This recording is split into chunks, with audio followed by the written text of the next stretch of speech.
প্রশ্ন করছেন কি, ইয়া রাসূলুল্লাহ, আমার মা বাবা ইন্তেকাল করছে, এখন তাদের সাথে সৎ আচরণের কোনো উত্তম পন্থা পদ্ধতি আমার জন্য অবশিষ্ট আছে কিনা, কোনো অপশন, কোনো সুযোগ আমার জন্য আছে কিনা? আল্লাহ রাসূল বললেন ক্বালা নাআম। আল্লাহ রাসূল বলেন, হ্যাঁ, অবশ্যই অবশ্যই তোমার পিতামাতার মৃত্যুর পরেও তাদের সাথে সৎ আচার আচরণের ব্যবস্থা এবং সুযোগ সুবিধা রয়েছে। সুবহানাল্লাহ। আল্লাহর পয়গম্বর জনাবি মুহাম্মদুর রাসূলুল্লাহ সাল্লাল্লাহু আলাইহি ওয়াসাল্লাম বললেন, আসসালাতু আলাইহিমা। এক নম্বর হলো আসসালাতু আলাইহিমা। এই সালাতের তিনটা অর্থ প্রদান করে। এই সালাতের অর্থ যখন মানুষের দিকে নিসবত করে, মানুষকে উদ্দেশ্য করা হয়, তখন তার অর্থ হয় হলো দোয়া। আসসালাতু আলাইহিমা, তোমরা তাদের জন্য মাগফিরাত কামনা করো, তাদের জন্য দোয়া করো। ওয়াল ইস্তিগফারু লাহুমা, তাদের জন্য ক্ষমা প্রার্থনা করো। তাদের জীবদ্দশায় যদি কোনো ভুল ত্রুটি, ইচ্ছায় অনিচ্ছায়, শয়তানের ধোঁকায় পড়ে, নফসের ধোঁকায় পড়ে, বন্ধু বান্ধবের ধোঁকায় পড়ে, গোপনে প্রকাশ্যে যদি তারা কোনো রকম কোনো গুনাহে জড়িয়ে যায়, মানুষ বলতেই গুনাহ হতে পারে, থাকতে পারে, করতে পারে, যদি কোনো ধরনের গুনাহ হয়ে যায়, ওয়াল ইস্তিগফারু লাহুমা, তাদের উভয়ের পক্ষ থেকে তোমরা রব্বে কারীমের কাছে ক্ষমা প্রার্থনা করো। সুবহানাল্লাহ। ওয়াল ইনফাদু আহদিহিমা মিন বাদিহিমা, আর তাদের কাছে যে আমানত রয়েছিল মানুষের, সেই আমানতগুলো তাদের কাছে বুঝিয়ে দেওয়া। ওয়াসিলুর রহিমি লা তাসুলু ইল্লা বিহিমা, আর আত্মীয়তার সম্পর্ক, সুসম্পর্ক, সিলাই রেহমি, রক্তের সম্পর্ক বজায় রাখা। ওয়াল ইকরামু সদীকিহিমা, আর তোমার পিতা মাতার বন্ধু বান্ধব, তোমার মায়ের বান্ধবী সখী যারা আছে, তাদের সাথে সৎ আচার আচরণ করা। সুবহানাল্লাহ। মাতা পিতার মোট 14টি হক, জীবিত অবস্থায় 7টি, মৃত্যুর পরে 7টি। বিগত জুমায় জীবদ্দশায় যেই 7টি হক আলোচনা এটা করা হয়েছিল। আজকের আমাদের আলোচ্য বিষয় হলো পিতামাতার মৃত্যুর পর তারা সন্তানের কাছে যেই 7টি অধিকার, 7টি হক তারা পাবে, সেই বিষয়ে আজকে আমাদের আলোচনা। পিতামাতা ইসলামী শরীয়ত, ইসলাম বলে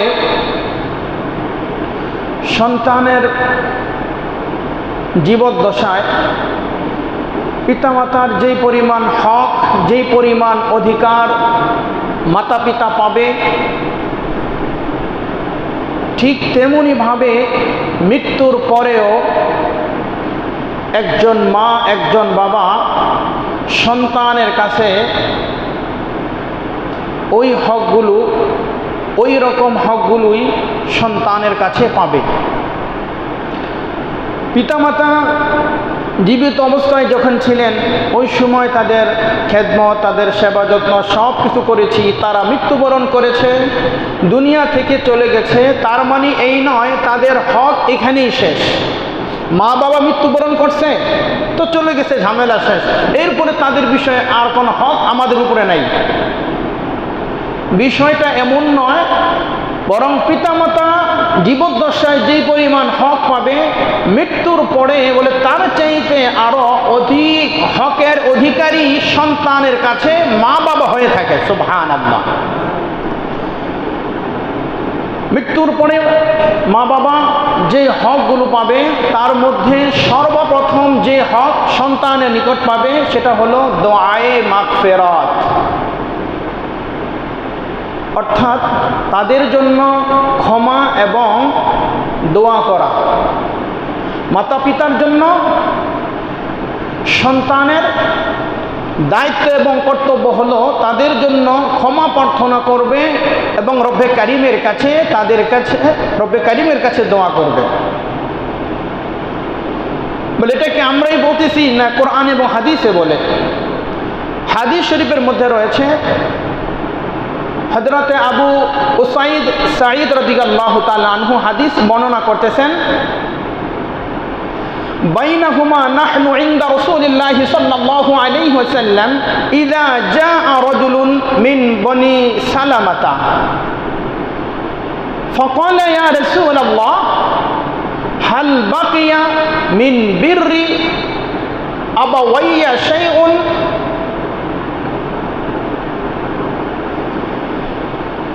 লম্বা এক হাদিসের আলোচনা। হযরতে আবু উসাইদ সাঈদ রাদিয়াল্লাহু তাআলা আনহু বর্ণনা করেন, আমরা রাসূল করিম সাল্লাল্লাহু আলাইহি ওয়াসাল্লামের নিকটে ছিলাম। এমতো অবস্থায় বনি সালামা গোত্রের একজন লোক এসে আল্লাহর রাসূলকে প্রশ্ন করলেন, ইয়া রাসূলাল্লাহ হাল বাকিয়া মিন বিররি আবাওয়াইয়া শাইউন আবাররুহুমা বিহি বাদা মাউতিহা। হে আল্লাহ রাসূল, আমার মাতা পিতা মৃত্যুবরণ করার পরেও তাদের সাথে সৎ আচার আচরণের কোনো ব্যবস্থা, কোনো উপায় আছে কি? কি প্রশ্ন করছেন কি? ইয়া রাসূলুল্লাহ, আমার মা বাবা ইন্তেকাল করছে, এখন তাদের সাথে সৎ আচরণের কোনো উত্তম পন্থা পদ্ধতি আমার জন্য অবশিষ্ট আছে কিনা, কোনো অপশন, কোনো সুযোগ আমার জন্য আছে কিনা? আল্লাহ রাসূল বললেন, ক্বালা নাআম। আল্লাহ রাসূল বলেন, হ্যাঁ, অবশ্যই অবশ্যই তোমার পিতা মাতার মৃত্যুর পরেও তাদের সাথে সৎ আচার আচরণের ব্যবস্থা এবং সুযোগ সুবিধা রয়েছে। সুবহানাল্লাহ। আল্লাহর পয়গম্বর জনাবি মুহাম্মদুর রাসূলুল্লাহ সাল্লাল্লাহু আলাইহি ওয়াসাল্লাম বললেন, আসসালাতু আলাইহিমা। এক নম্বর হলো আসসালাতু আলাইহিমা। এই সালাতের তিনটা অর্থ প্রদান করে। এই সালাতের অর্থ যখন মানুষের দিকে নিসবত করে, মানুষকে উদ্দেশ্য করা হয়, তখন তার অর্থ হয় হলো দোয়া। আসসালাতু আলাইহিমা, তোমরা তাদের জন্য মাগফিরাত কামনা করো, তাদের জন্য দোয়া করো। ওয়াল ইস্তিগফারু লাহুমা, তাদের জন্য ক্ষমা প্রার্থনা করো। তাদের জীবদ্দশায় যদি কোনো ভুল ত্রুটি, ইচ্ছায় অনিচ্ছায়, শয়তানের ধোঁকায় পড়ে, নফসের ধোঁকায় পড়ে, বন্ধু বান্ধবের ধোঁকায় পড়ে, গোপনে প্রকাশ্যে যদি তারা কোনো রকম কোনো গুনাহে জড়িয়ে যায়, মানুষ বলতেই গুনাহ হতে পারে, থাকতে পারে, করতে পারে, যদি কোনো ধরনের গুনাহ হয়ে যায়, ওয়াল ইস্তিগফারু লাহুমা, তাদের উভয়ের পক্ষ থেকে তোমরা রব্বে কারীমের কাছে ক্ষমা প্রার্থনা করো। সুবহানাল্লাহ। ওয়াল ইনফাদু আহদিহিমা মিন বাদিহিমা, আর তাদের কাছে যে আমানত রয়েছিল মানুষের, সেই আমানতগুলো তাদের কাছে বুঝিয়ে দেওয়া। ওয়াসিলুর রহিমি লা তাসুলু ইল্লা বিহিমা, আর আত্মীয়তার সম্পর্ক, সুসম্পর্ক, সিলাই রেহমি, রক্তের সম্পর্ক বজায় রাখা। ওয়াল ইকরামু সদীকিহিমা, আর তোমার পিতা মাতার বন্ধু বান্ধব, তোমার মায়ের বান্ধবী সখী যারা আছে, তাদের সাথে সৎ আচার আচরণ করা। সুবহানাল্লাহ। এই হলো হাদিসের ভাষ্য, এগুলোর ব্যাখ্যা পর্যায়ক্রমে আসতেছে। তাহলে এক নম্বর পাইলাম দোয়ায়ে মাগফিরাত, তাদের জন্য ক্ষমা এবং প্রার্থনা করা। এটা হাদিসের মাধ্যমে আমাদের স্পষ্ট হয়ে গেল। মাতা পিতার মৃত্যুর পরেও তাদের সাথে এই আমলগুলোর মাধ্যমে সৎ আচার আচরণ করা যাবে। সুবহানাল্লাহ। এরপরে আল্লাহ রাব্বুল আলামিন দোয়া শিখিয়ে দিয়েছে। সূরা ইব্রাহিম আয়াত নম্বর 41, আল্লাহ তাআলা বলতেছেন, রব্বানা গফিরলি ওয়া লিওয়ালিদাইয়া ওয়া লিল মুমিনিনা ইয়াওমা ইয়াকুমুল হিসাব। আল্লাহ রাব্বুল আলামিন সন্তানকে বলতে, সন্তান তুমি দোয়া করো, রব্বানা গফিরলি, হে আমার রব, হে আমার প্রতিপালক, রব্বানা গফিরলি ওয়া লিওয়ালিদাইয়া ওয়া লিল মুমিনিনা ইয়াওমা ইয়াকুমুল হিসাব। হে আমার প্রতিপালক, যেই দিন আপনি হিসাব নিবেন, অর্থাৎ কিয়ামতের কঠিন ময়দান, ওই কঠিন ময়দানে আপনি আমাকে মাফ করে দিয়েন। ওয়ালি ওয়ালিদাইয়া, এবং আমার মাতা পিতাকে তাদেরকে আপনি ক্ষমা করে দিয়েন। ওয়ালিল মুমিনিনা ইয়াউমা ইয়াকুমুল হিসাব, এবং সকল মুমিন নারী পুরুষদেরকে আপনি ক্ষমা করে দিয়েন। পারবো ইনশাআল্লাহ দোয়া করতে? হ্যাঁ, রব্বানা গফিরলি, যদি আরবি না পারি দোয়া করবো। আয় রব্বে কারীম, কিয়ামতের কঠিন ময়দান, যেই দিন এক বিভীষিকাময় এক পরিস্থিতি, এক অবস্থা হবে, যেই দিন কেউ কাউকে চিনবে না, ওই ভয়াবহ এক পরিস্থিতি, এক অবস্থার মধ্যে আয় রব আপনি আমাকে মাফ করেন, আমার মাতা পিতাকে ক্ষমা করেন, এবং মুমিনদেরকে আপনি ক্ষমা করে দেন। সুবহানাল্লাহ।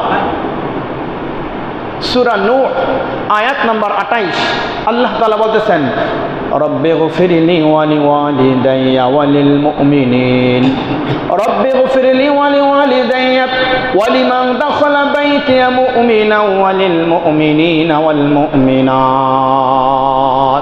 এখানে আল্লাহ তাআলা সন্তানকে দোয়া শিখাই দিয়েছে, রব্বি গফিরলি, হে আমার রব আপনি আমাকে ক্ষমা করেন। রব্বি গফিরলি, লি মানে আমাকে। উলামায়ে কেরাম এখানে আছেন, বুঝবেন, ইয়া মুতাকাল্লিম নিজের দিকে নিসবত করছে, আয় রব রব্বানা গফিরলি, আপনি আমাকে ক্ষমা করেন।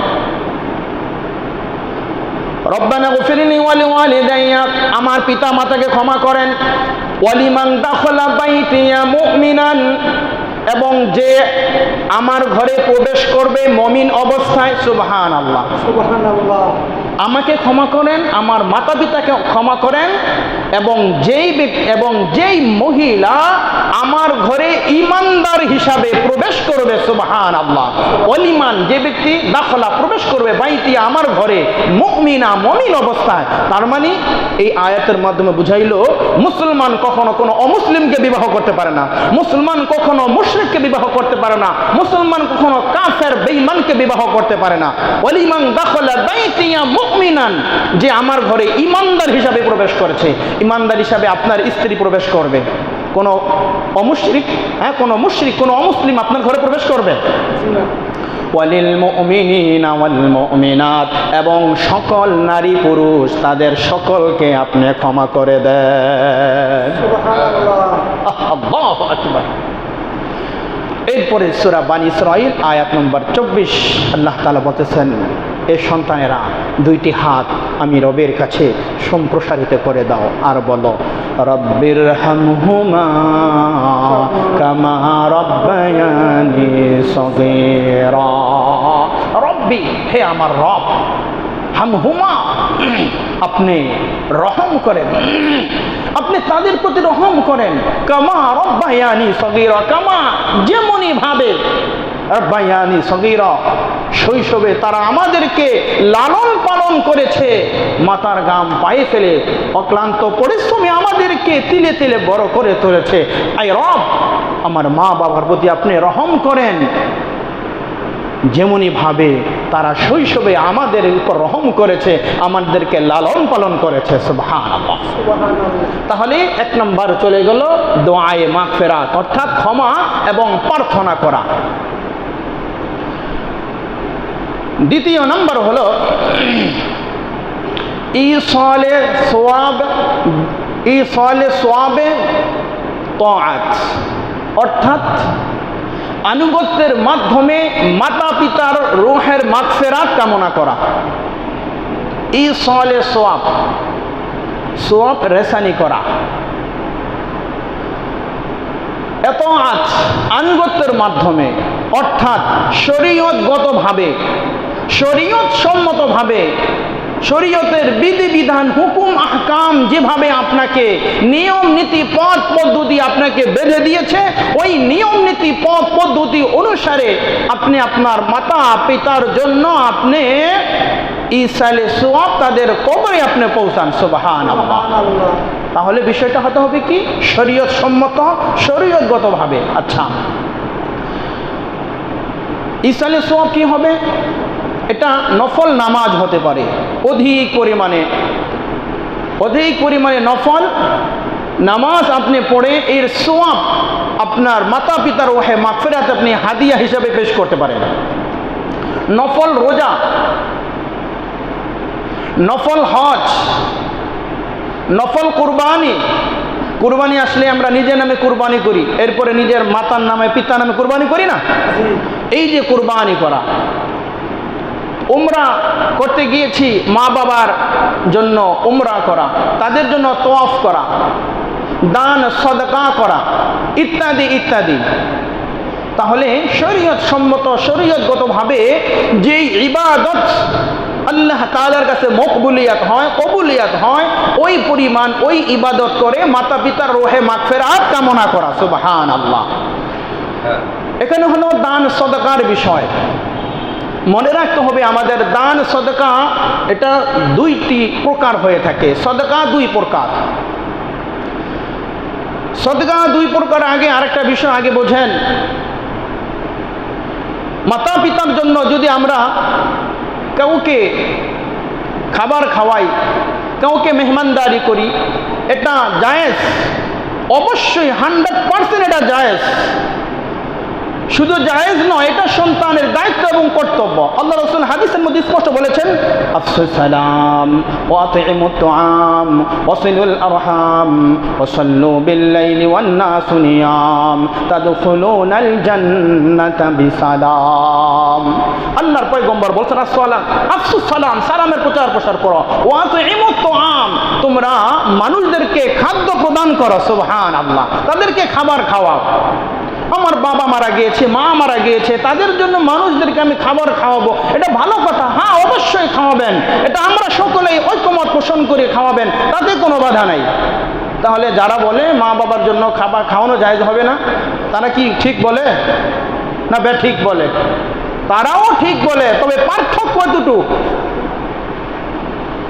মা বাবার দ্বিতীয় হকের হেডলাইনই ছিল ইসলে সোয়াব, এত আনুগত্যের মাধ্যমে সোয়াবগুলো পৌঁছানো। এখন আসেন, পিতা মারা যাওয়ার পরে বলে 3 দিনের দিনেই পিতার জন্য খাবার খাওয়ানোর ব্যবস্থা করতে হবে, এলাকাবাসীকে খাবার খাওয়াতে হবে, 7 দিনের দিনই খাবার খাওয়াতে হবে। আবার গনে গনে গনে গনে 40 দিন যেদিন পূর্ণ হবে, 40 দিনের দিন কুলখানি করতে হবে। দীর্ঘ 365 দিন পরে ঘুরে আসলে 365 দিন আবার পিতার জন্য খাবারের অনুষ্ঠান করা, খাবারের ব্যবস্থা করা। বাৎসরিক যেই মৃত্যুবার্ষিকী বলে আমরা যেটাকে চিনি বা জানি, বলে এটাই ইসলামী শরীয়ত, এটাকে নিষিদ্ধ করে, এটাকেই শরীয়ত বেদাত বলে। তোমার বাবা মারা গিয়েছে, তুমি 3 দিনের জন্য অপেক্ষা করবা দোয়া করার জন্য? যখনই বাবার কথা মনে পড়বে, যখনই মায়ের কথা মনে করবে, মনে পড়ার সাথে সাথেই তো তাদের জন্য সূরা ইখলাস, সূরা ফালাক, সূরা নাস, তাওবা, ইস্তিগফার তাদের জন্য চলতেই থাকবে, চলতেই থাকবে। সুবহানাল্লাহ। 7 দিন, 7 দিনের দিন, হ্যাঁ, যেদিন মারা যায়, মারা যাওয়ার পরে জানাজার সময়, ভাই অমুক দিন আমাদের বাড়িতে, 7 দিনের দিন আমাদের বাড়িতে 4টা ডাল ভাতের দাওয়াত। জানাজা সামনে রেখে এই ধরনের আলাপ আলোচনা, এই ধরনের ঘোষণা দেওয়া, এটা ইসলাম বহির্গত, শরীয়ত বহির্গত। আপনাকে খাওয়াতে হবে, আপনি বাবা 10 দিন 15 দিন পরে আপনি খাওয়ান, গনে গনে 40 দিন কেন, 40 কেন? আল্লাহ রাসূলের ইন্তেকালের পরে এমন একটা নদীর এমন একটা মিসাল দেখান তো, 3 দিন 7 দিন 40 দিন বছর পূর্ণ হওয়ার পরে সাহাবীরা কোনো এমন একটা খাবারের ব্যবস্থা করেছে? আর 365 দিন অপেক্ষা করা মানে কি জানেন? বাবা তুমি এই 15ই আগস্ট মারা গেছো, অপেক্ষা করো, মাত্র 8 মাস চলতেছে, আরো 4 মাস বাকি আছে। আবার যদি 15ই আগস্ট আসে, এই দিন যদি ঘুরে আসে, এই দিন ঘুরে আসার পরে এরপরে ডাক ঢোল পিটাইয়া বলে ছেলে মেয়ের কোনোই পর্দাপুষিতা নাই, বলে অবাধে তাদের খাবার দাবার একসাথে, হালাল হারামের কোনো পার্থক্য নাই, বলে ওই দিন গরু মহিষ সব কিছু জবে কইরা ওই দিনকেই আবার 365 দিন পরে 15ই আগস্ট আবার খাওয়াতে হবে। এটাই শরীয়ত নিষিদ্ধ করে। শরীয়ত এটাই না করে। এরপরে দেখেন এই খাবার, এটা হচ্ছে সদকা। এই সদকা এটা খাওয়াবেন গরিব, মিসকিন, এতিম, অসহায় যারা রয়েছে তাদের জন্য। যারা ধনী আছে, যারা বিত্তশালী, যারা যাকাত দেওয়ার উপযুক্ত, এই সকল ব্যক্তিদের জন্য এই খাবার খাওয়া জায়েজ নাই। এখন বলেন তো, আমার মা আমার বাবা মারা যাওয়ার পর এলাকার মধ্যে আমার কাছের মানুষগুলা, আমার বন্ধু বান্ধবগুলো, আমার কলিগ, আমার অফিসের বস, আত্মীয় স্বজন, এলাকার যারা সম্ভ্রান্ত পরিবার যারা রয়েছে, তাদেরকে দেখে দেখে বেছে বেছে দাওয়াত দেয়, ভাই এই অমুক দিন কিন্তু আমার আব্বার মৃত্যুবার্ষিকী, ওই দিন কিন্তু আপনি আসবেন, হ্যাঁ খানার আয়োজন করছি। বলে যেই সকল লোকদের জন্য এই খাবারগুলো খাওয়া হারাম ছিল, এই খাবারগুলো তাদের জন্য বৈধ না, বলে তাদেরকে মেহমানদারি, তাদেরকে আপনি আপ্যায়ন করতেছেন। অথচ এর হকদার ছিল ওই সকল এতিম অসহায় গরিব মানুষ যারা দিনমজুরি কাজ করে, যাদের নিঃস্ব। বলে এই সকল মানুষদের এই খাবারের উপযুক্ত ছিল, সেইগুলো না করে আপনি বছর পূর্ণ হওয়ার পরে, 1 বছর পূর্ণ হওয়ার পরে এরপরে এলাকার সম্ভ্রান্ত ব্যক্তিদেরকে নিয়ে আপনি এই আয়োজন করতেছেন। কত এতিম অসহায় গরিব তারা জানেও না যে আজকে আপনারা এই খাবারের আয়োজন করছেন। তো বলতেছিলাম ভাই যে সদকা যে বিষয়টা, এই সদকা আপনি সদকাটা 2 প্রকার বলেছিলাম, একটা সাধারণ সদকা, একটা সদকায়ে জারিয়া। হ্যাঁ, এবার আসেন, আপনার বাবার জন্য আপনি একটা গরু, একটা মহিষ, একটা উট জবে করে শান্তিনগরে সবাইকে দাওয়াত খাওয়ান, আমার কোনো সমস্যা নেই, আলহামদুলিল্লাহ। আফসুস সালাম ওয়া আতিমুত তুআম, রাসূলের একটা সিফাত, একটা গুণ হচ্ছে এটা, মানুষকে খাবার খাওয়ানো। আর হাদিসের মধ্যে আসছে মানুষকে খাবার, গরিব অসহায়দের খাবার লোকমা মুখে যখন দিবেন, এই লোকমা মুখে দেওয়ার আগে আগে রব্বে কারিমের কাছে এই খাবারের প্রতিদান, এই সওয়াব, এই আজর রব্বে কারিমের কাছে পৌঁছে যায়। সুবহানাল্লাহ, আলহামদুলিল্লাহ, ভালো কথা। যখন খাওয়ালেন তখনই এর সওয়াব আপনি পেয়ে যাবেন এবং ওটা তৎক্ষণাৎ নগদে শেষ। একজনকে 2000 টাকা দিলেন, এতে মিসকিন অসহায় তাদেরকে কিছু টাকা পয়সা দিলেন, তারা এটা বাজার সদাই করে ইত্যাদি ইত্যাদি তাদের কাজ শেষ করে তারা খেয়ে ফেললো, আপনার জন্য দোয়া করলো, আপনার পিতার জন্য দোয়া করলো, এটা সাধারণ সদকা, এটা দিছেন, সওয়াব পাইছেন, এখানেই শেষ। আর সদকায়ে জারিয়া, সদকায়ে জারিয়া হলো এমন একটা বিষয়, বুখারী শরীফের হাদিসের বর্ণনা, আল্লাহ রাসূল সাল্লাল্লাহু আলাইহি ওয়াসাল্লাম হযরতে আবু হুরায়রা রাদিয়াল্লাহু তাআলা আনহু হাদিস বর্ণনা করতেছেন, قال النبي صلى الله عليه وسلم إذا مات الإنسان انقطع عنه عمله إلا من ثلاثة। লম্বা হাদিসের আলোচনা। আল্লাহ রাসূল সাল্লাল্লাহু আলাইহি ওয়াসাল্লাম বলতেছেন, মানুষ যখন পৃথিবী থেকে চলে যায়, তখন তার সমস্ত আমলগুলোকে আল্লাহ তাআলা বন্ধ করে দেয়। মানুষের সমস্ত নেক আমলের দরজাকে আল্লাহ তাআলা বন্ধ করে দেয়।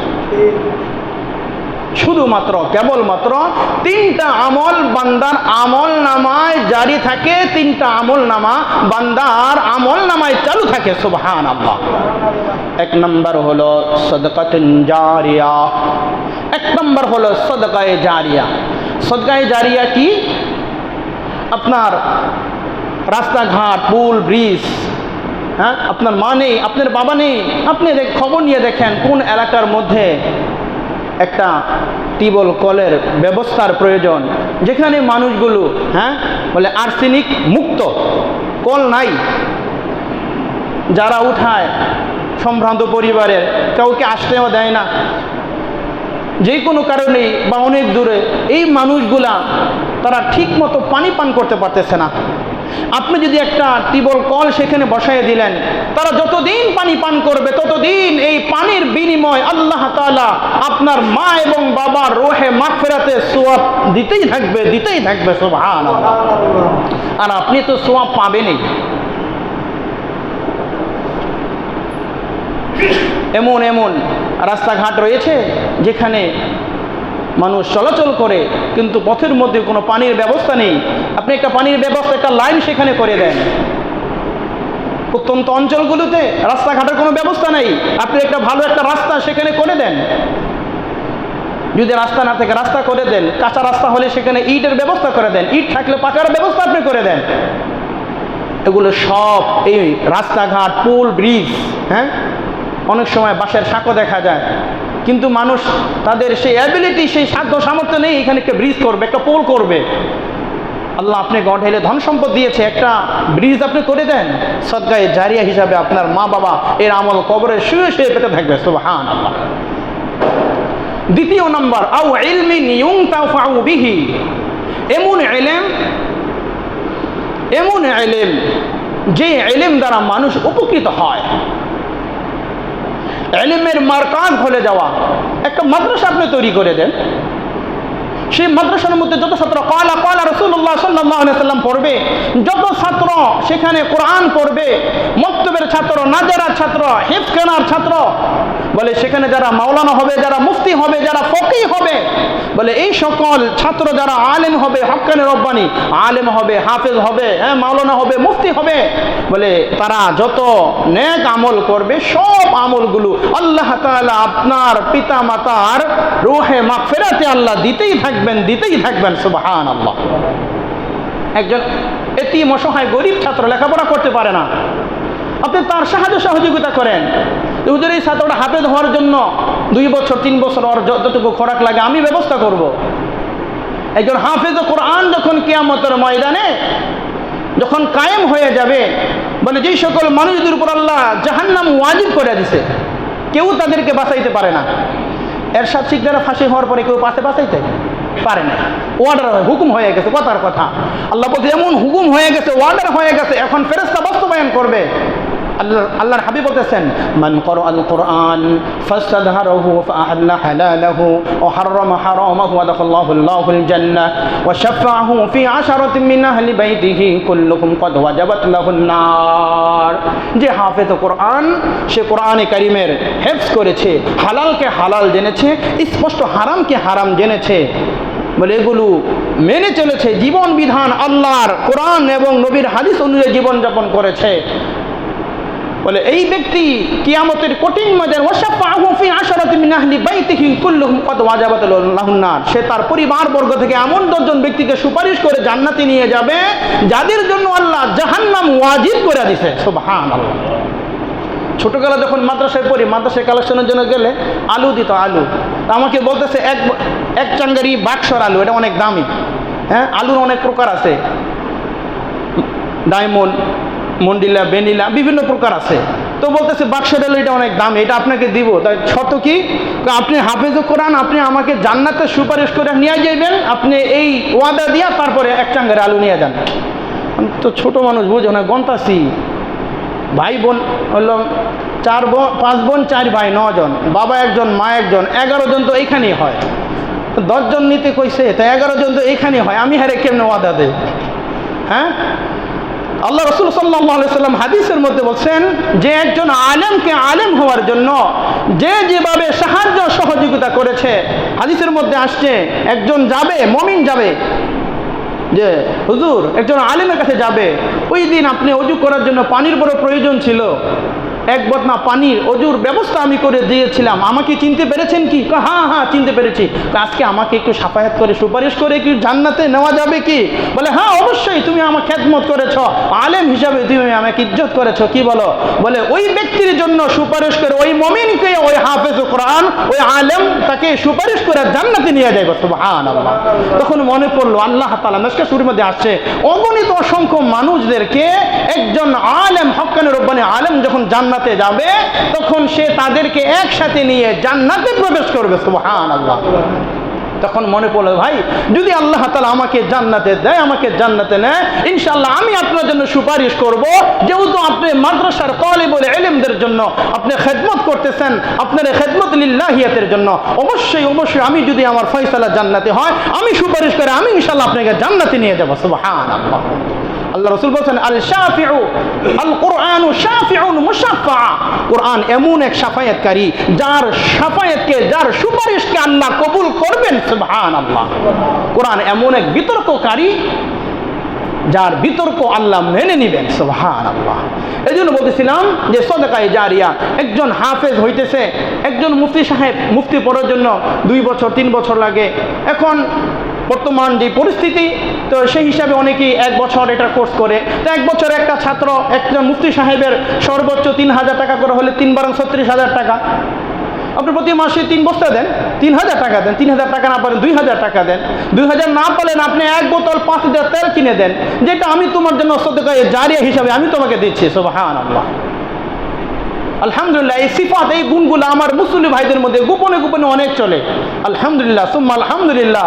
বয়ানের মধ্যে মানুষের তাসির, আমাদের কাজ হচ্ছে আপনাদেরকে আমলের প্রতি উদ্বুদ্ধ করা, উৎসাহিত করা, আপনাদের আমলের খবর করে জানাইয়া দেওয়া। তো অনেক মুহিব্বিন মুতাআল্লিকিন এমন আছেন যারা বিভিন্ন মাদ্রাসার সাথে, বিভিন্ন এতিম অসহায়দের বিভিন্ন সংস্থার সাথে আপনারা নীরবে নিবৃত্তি আপনারা কাজ করে যাচ্ছেন। এগুলো সব সদকায়ে জারিয়া।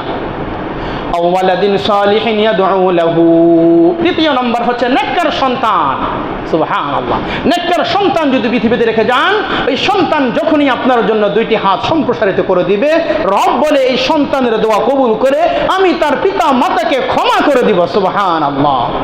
আপনার ছেলে উকিল হবে, ব্যারিস্টার হবে, ইঞ্জিনিয়ার হবে, পাইলট হবে, ও সব কিছু হবে, কিন্তু জীবনের প্রারম্ভে, জীবনের শুরুতেই ওর ভিতরে কালিমা, তাওহীদের শিক্ষা, একাত্মবাদের শিক্ষা, ইলমে ওয়াহির শিক্ষা ওর ভিতরে ঢুকাইয়া দেন।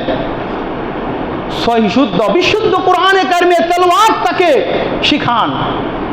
কমসে কম আপনি মারা যাওয়ার পরে বিশুদ্ধভাবে 2 রাকাত নামাজ আপনার জন্য পড়ে আপনার জন্য দোয়া করতে পারবে। সুবহানাল্লাহ। আর যদি আবা শিখায় যান, তাহলে ওই যে বলছিলাম না, লালবাগে এক লোক, তার বাবা মারা গেছে ঈদের দিন। এখন সে তার ভাষায় বলতেছে, হালাইবি মরতেও জানে না, হালাইবি ঈদের দিন মরছে। বাবারে কি কয়, হালাইবি মরতেও জানে না, হালাই ঈদের দিন মরছে। আজকে যদি ইলমে দ্বীনের জ্ঞান, ইলমে ওয়াহির জ্ঞান জীবনের শুরুতে যদি মাতা পিতার হক সম্পর্কে, ইলমে ওয়াহির জ্ঞান সম্পর্কে তাকে এই বিষয়গুলো বোঝানো হইতো, এই কথা বলার সাহস ছিল? বাবার কবরের সামনে দাঁড়ায় দাঁড়ায় সিগারেট টানে, হুজুররা পড়েন, হুজুর গদেরা কোরআন শরীফ পড়ে, আর বাবার কবরের পাশে দাঁড়ায় দাঁড়ায় সিগারেট করে। বাবার জানাজা হইতেছে, জানাজা শরীক হয়েছে আমি, তো যাওয়ার পরে পিছনে ছিলাম, তার বাবা জানাজা শুরু হয়ে যেতেছে। এখন সে মোবাইলে কথা বলতেছে, আর ওই যে মাঠের পাশে দাঁড়ায় কাকে দেন কি বলতেছে। তো কি জ্ঞান আমাদের? মা বাবা মারা যাবে, আল্লাহুম্মা গফির লি হাইয়িনা ওয়া মাইয়িতিনা ওয়া শাহিদিনা ওয়া গায়বিনা ওয়া সাগীরিনা ওয়া কাবীরিনা ওয়া যাকিরিনা ওয়া উনসানা, আল্লাহুম্মা মান আহইয়াতাহু মিন্না ফাআহিহি আলাল ইসলাম ওয়া মান তাওয়াফাইতাহু মিন্না ফাতাওয়াফাহু আলাল ঈমান। কয়টা মানুষ এই জানাজার 4 তাকবীরের দোয়াটা পারেন? বুকে হাত দিয়ে বলেন তো, কয়জন মানুষ পারেন? নিজেদেরকে বড় একজন জ্ঞানী হিসাবে দাবি করেন, মাতা পিতা মারা যাওয়ার পরে এই হকগুলো আপনার কাছে পাবে।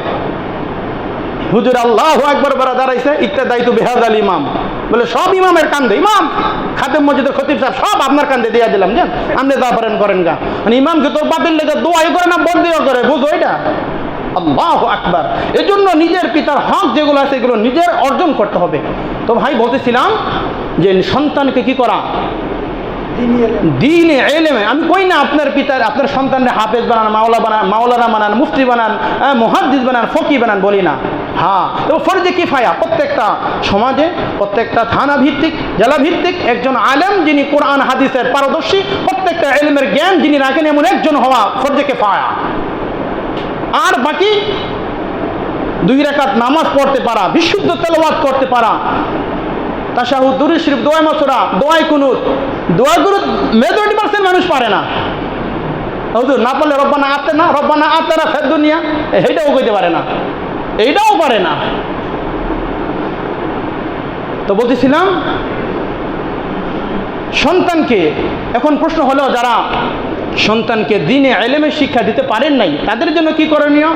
তাদের জন্য করণীয় হচ্ছে যে সকল দ্বীনের মারকাজগুলো আছে, যেই সমস্ত মাদ্রাসাগুলো লিল্লাহ ফান্ড আর হয়েছে, সেই সকল মাদ্রাসার সাথে আপনার সম্পৃক্ত হওয়া। নেন, আমার অঢেল একটা সম্পদ আছে।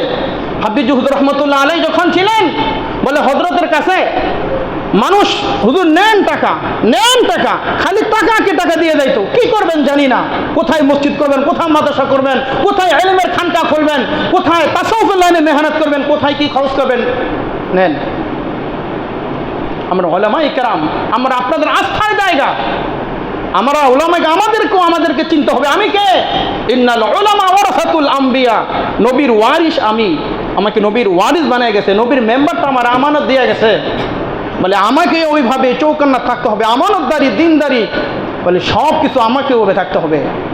এক উম্মতের জিম্মাদারি দিয়ে আল্লাহ তাআলা আলেমদেরকে পাঠাইছে। মুহতারাম হাজিরিন, তো বলতেছিলাম 3টা আমল মাত্র কবরে যাবে। একটা হচ্ছে সদকায়ে জারিয়া, রাস্তাঘাট, পোল ব্রিজ, দ্বিতীয় নম্বর হচ্ছে এমন এলেম, যে এলেম রেখে যাওয়ার পরেও বিভিন্ন বই, ধর্মীয় বই পুস্তক বিভিন্ন রেখে গেলেন, সেগুলো আপনার কবরে যাবে। নেককার সন্তান যদি রেখে যান, সেটাও আপনার কবরে যাবে। তাহলে এক নম্বর হলো দোয়ায়ে মাগফিরাত, দুই নম্বর হলো ইহসানে সওয়াবে তাআত, তিন নম্বর ইকরামে আহবাবে ও আহলে করাবাত। মাতা পিতার বন্ধু, তার প্রিয়জন, আত্মীয় স্বজন যারা আছে, তাদের সাথে সম্মানজনক আচার আচরণ করা, এটাও পিতার সাথে কেমন জানি সর্বোচ্চ সম্মানের পর্যায়ে পিতাকে সম্মানিত করা। সুবহানাল্লাহ। ইকরামে আহবাবে ও আহলে করাবাত। হাদিসের মধ্যে আসছে, হযরতে বারা ইবনে আযিব রাদিয়াল্লাহু তাআলা আনহু, কোন কোন বর্ণনায় অন্য সাহাবীর কথা আসছে, আল্লাহ রাসূল বলেন, ইন্না আবাররাল বিররি আই ইয়াসিলার রাজুলু আহলা উদ্দি আবিহি। তোমার সম্মানিত পিতার যে সকল প্রিয়জন এবং রক্তের সম্পর্ক যারা রয়েছে, বলে তাদের সাথে সম্পর্ক বজায় রাখো।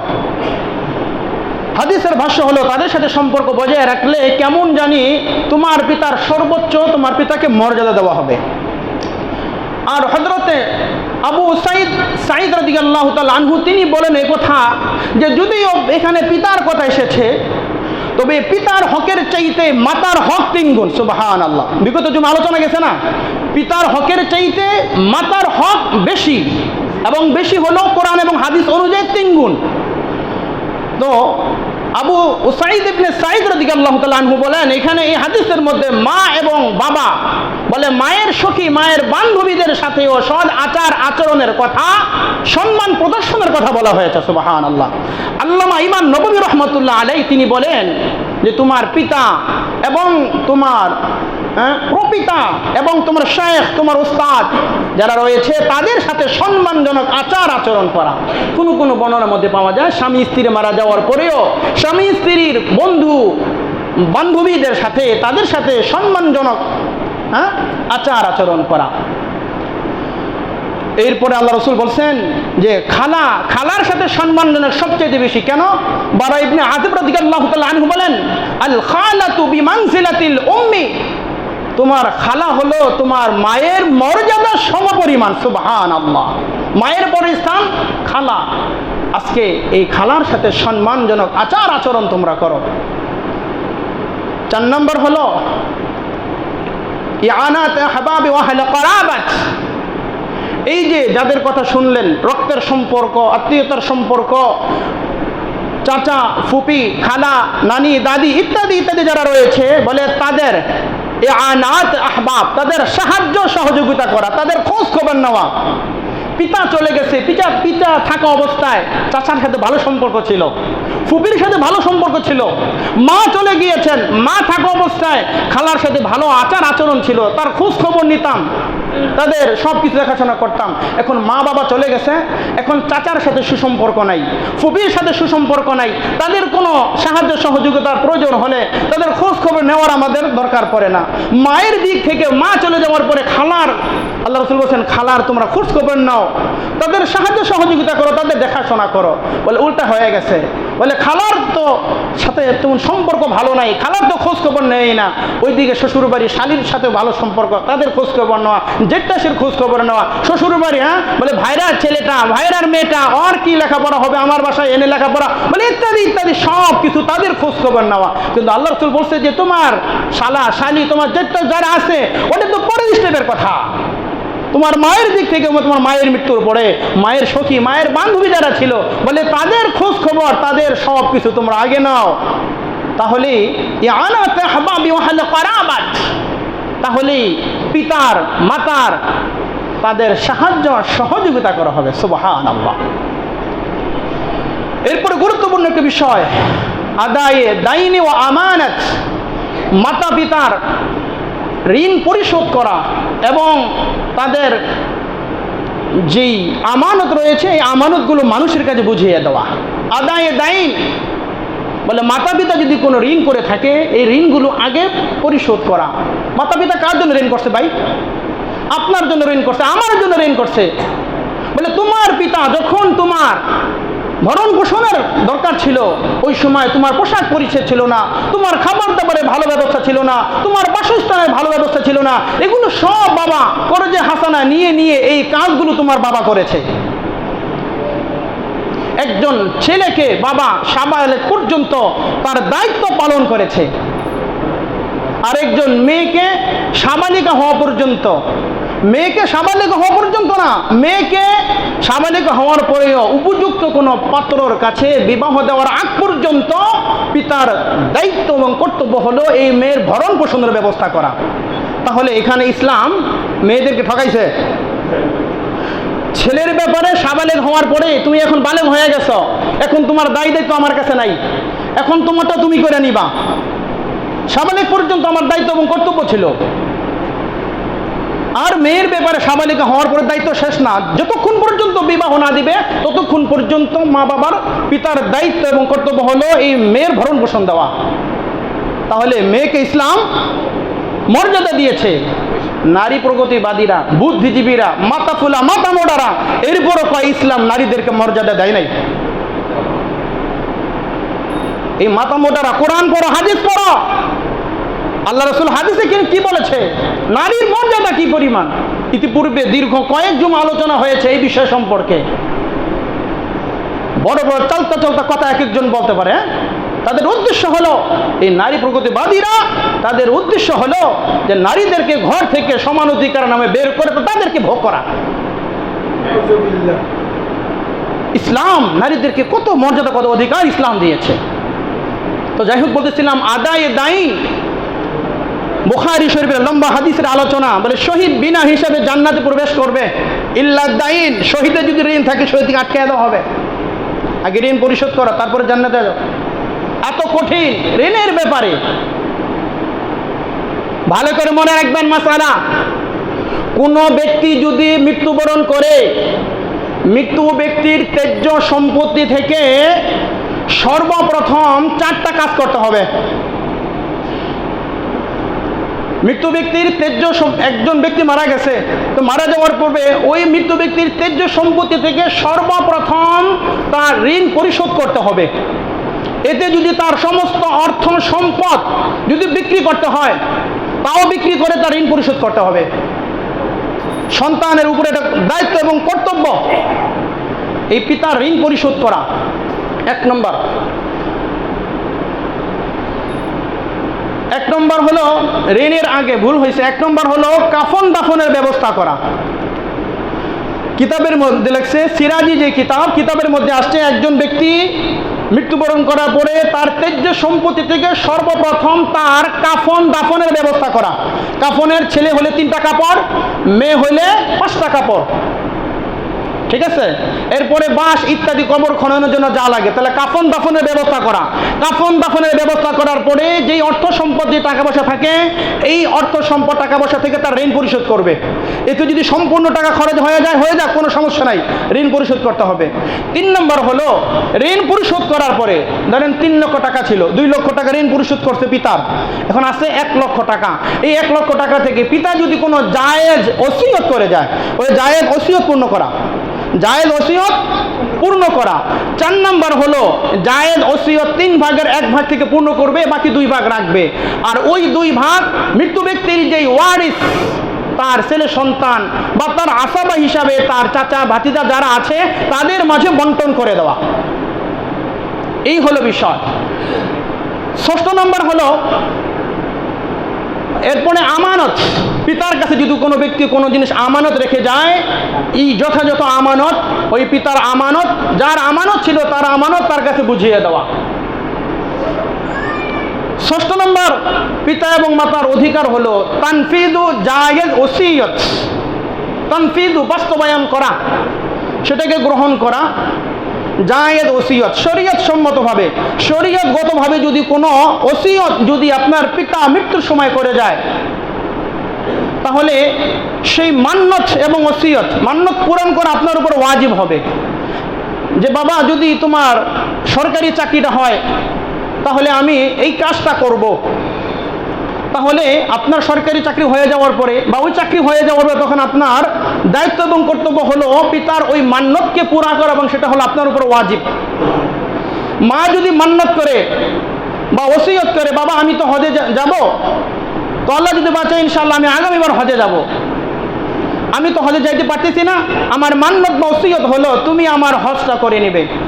কিতাবের মধ্যে আসছে তার মেয়ে যখন বলছে যে তার মার এই অবস্থায় কি হবে, তার মেয়েকে বলা হয়েছে তোমার মায়ের পক্ষ থেকে তুমি বদলি হজ করো। আপনার পিতার উপরে হজ ফরজ ছিল, বা আপনার পিতার উপরে যখন করতে পারলো না, সে বললো আমি চলে যাচ্ছি, আমার ওসিয়ত হলো আমার এই হজকে তোমরা সম্পাদন করবে, পূর্ণ করবে, তখন এটা আপনার উপর ওয়াজিব হয়ে যাবে। যদি আপনি ওয়াজিব না করেন তাহলে পিতার কাছে এটা ঝুলন্ত অবস্থায় থাকবে। এজন্য যদি কেউ এই ধরনের ওসিয়ত করে যায় তো সেই জায়েজ ওসিয়তগুলো পূর্ণ করা। যদি বলে বাবা আমি তো পারলাম না, ভালো একটা শিক্ষা প্রতিষ্ঠান, একটা মাদ্রাসা করো, একটা মসজিদ করো, বলে ইত্যাদি ইত্যাদি নেক আমলের কাজগুলো তুমি করবা, তাকে এই ফর্মুলা দিয়ে গেল।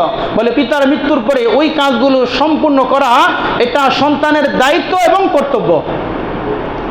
আর যদি শরীয়ত বহির্গত কোনো আদেশ, কোনো নসিহত, কোনো মান্যত যদি বাবা করে থাকেন তাহলে সেটা পালন করা জায়েজ হবে না। যেমন কেউ যদি বলে বাবা আসলে আগে এখানে একটা সিনেমা হল ছিল, এটা এখন যে কোনো কারণেই নাই, তো আমি চলে যাচ্ছি, আমি চলে যাওয়ার পরে এই সিনেমাটা পুনরায় আবার তোমরা আবাদ করবা।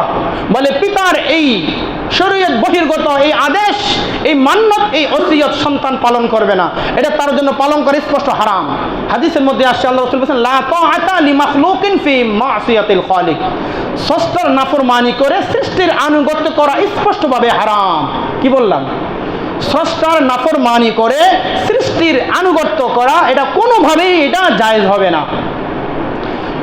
সপ্তম নম্বর হলো গাহগা উনকি কবর জিয়ারত। বলে মাঝে মধ্যে গিয়ে গিয়ে মাতা পিতার কবরগুলোকে জিয়ারত করা। সুবহানাল্লাহ।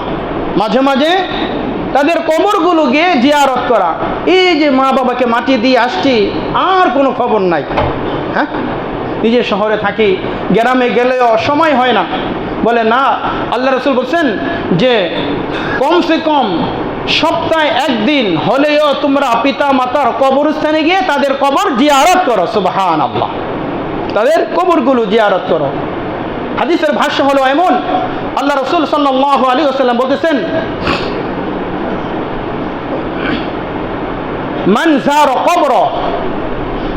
মান যারা কবর আবওয়াইহি আও আহাদিহিমা ফি কুল্লি জুমআতিন গুফিরা লাহু ওয়া কুতিবা বাররান। হাদিসের ভাষ্য হলো এমন, মান যারা কবর আবওয়াইহি আও আহাদিহিমা, তোমরা প্রতি জুমার দিন তোমাদের পিতা মাতা অথবা তাদের একজনের কবরের পাশে গিয়ে তাদের কবর তোমরা জিয়ারত করো। গুফিরা লাহু, তাহলে আল্লাহ তাআলা তোমাকে ক্ষমা করে দিবেন। ওয়াকুতিবা বাররান, এবং তোমাকে সৎ আচরণ হিসাবে, সন্তান হিসাবে তোমাকে শামিল করা হবে। সুবহানাল্লাহ। অন্য বর্ণনার মধ্যে আসছে, তাফসিরে মাযহারির মধ্যে আসছে, কোনো ব্যক্তি যদি জুমার দিন পিতামাতার কবরের পাশে গিয়ে সূরা ইয়াসিন তেলাওয়াত করে, তাহলে প্রত্যেকটা হরফের বিনিময়, এক একটা হরফের বিনিময় আল্লাহ তাআলা তার মা বাবাকে ক্ষমা করতেই থাকবেন। সুবহানাল্লাহ। এই হাদিসের মধ্যে আল্লাহ রাসূল বলতেছেন যে তুমি যে তোমার পিতা মাতার কবর জিয়ারত করতেছ, এই জিয়ারতের দ্বারা যিনি জিয়ারত করবেন, জিয়ারতকারীর সবচাইতে বেশি ফায়দা। সুবহানাল্লাহ। নবীজি বলছেন ফি কুল্লি জুমআতিন গুফিরা লাহু, প্রত্যেক জুমায় যখন কবর জিয়ারত করবা, জিয়ারত করার কারণে আল্লাহ তাআলা কবর জিয়ারতকারীকে আগে মাফ করে দিবেন। সুবহানাল্লাহ। কবর জিয়ারত যিনি করবেন তাকে আল্লাহ মাফ করবেন। এরপরে বলতেছেন যে যারা জিয়ারত করবে আর যাদের কাছে পৌঁছানো হয়, বলে তারাও এগুলো সব আমলগুলো পেয়ে যাবে। সুবহানাল্লাহ। এজন্য আজকে আমাদের যেই মাতা পিতা জীবদ্দশায় তাদের খেদমত, তাদের সব কিছু আমরা দেখাশোনা করেছি, সেবা যত্ন করেছি, বলে তাম দুনিয়ার সমপরিমাণ অর্থ সম্পদ দিয়াও যদি মাতা পিতার খেদমত করেন জীবদ্দশায়, আর মাতা পিতার ইন্তিকালের পরে যদি একবার সুবহানাল্লাহ বলেন, তাহলে তামাম জাহানের সব কিছুর বিনিময়ে যে মা বাবার সেবা করলেন, খেদমত করলেন, যেই পরিমাণ সওয়াব হবে, বলে তার চাইতে মা বাবার বেশি লাভবান হবে, বেশি উপকৃত হবে একবার সুবহানাল্লাহ বলার দ্বারা। সুবহানাল্লাহ। তাহলে জীবিত অবস্থায় মাতা পিতার যে সম্মান, যে অধিকার, যে হক, এটা তো আছেই। বলে এরপরে তারা মৃত্যুবরণ করার সাথে সাথে যে হকগুলো আছে, এই হকগুলো যদি পরিপূর্ণভাবে আদায় করতে পারেন, তাহলে তারা সবচাইতে বেশি লাভবান হবে। সুবহানাল্লাহ। এই অর্থ সম্পদ সব কিছু, হ্যাঁ, ধন সম্পদ, বাড়ি গাড়ি, টাকা পয়সা সব কিছু এগুলো আপনাদের জন্য করে গেল। তাহলে আজকের বিষয়, মাতা পিতার মৃত্যুর পরে তারা সন্তানের কাছে 7টি হক, 7টি অধিকার পাবে। 1 নম্বর হলো দোয়ায়ে মাগফিরাত, মাতা পিতার জন্য ক্ষমা এবং প্রার্থনা করা, তাদের জন্য আল্লাহ তাআলার কাছে ক্ষমা চাওয়া এবং তাদের জন্য দোয়া করা। 2 নম্বর হলো ইসালে সওয়াবে তাআত, আনুগত্যের মাধ্যমে শরীয়তগতভাবে, শরীয়তসম্মতভাবে তাদের কবরের মধ্যে সওয়াব পাঠানো। 3 নম্বর হলো ইকরামে হাবাবি ওয়া আহলে করাবাত, মাতা পিতার প্রিয়জন এবং আত্মীয় স্বজনদের সাথে সম্মানজনক আচার আচরণ করা। 4 নম্বর হলো ইআনাতে হাবাবি ওয়া আহলে করাবাত, বলে মাতা পিতার প্রিয়জন এবং আত্মীয় স্বজন যারা রয়েছে, রক্তের সম্পর্ক, বলে তাদের সাহায্য সহযোগিতা করা। 5 নম্বর হলো আদায়ে দাইনে ও আমানত, তাদের ঋণ পরিশোধ করা এবং তাদের আমানত যথাযথভাবে সুন্দরভাবে বুঝিয়ে দেওয়া। এরপরে হলো তানফিদু জায়েদ ওসিয়ত, তারা যে ওসিয়ত করে গেছে শরীয়ত সম্মত এই বিষয়গুলোর ওসিয়তগুলো পালন করা, শরীয়ত বহির্গতগুলো এগুলোকে বর্জন করা। 7 নম্বর হচ্ছে গাহগা উনকি কবর জিয়ারত, বলে গিয়ে গিয়ে তাদের কবরকে জিয়ারত করা, এতে আখিরাতের কথা স্মরণ হয়, কবরের কথা স্মরণ হয়, মাতা পিতার রূহের মাগফিরাতে তারা শান্তি পায়। আল্লাহ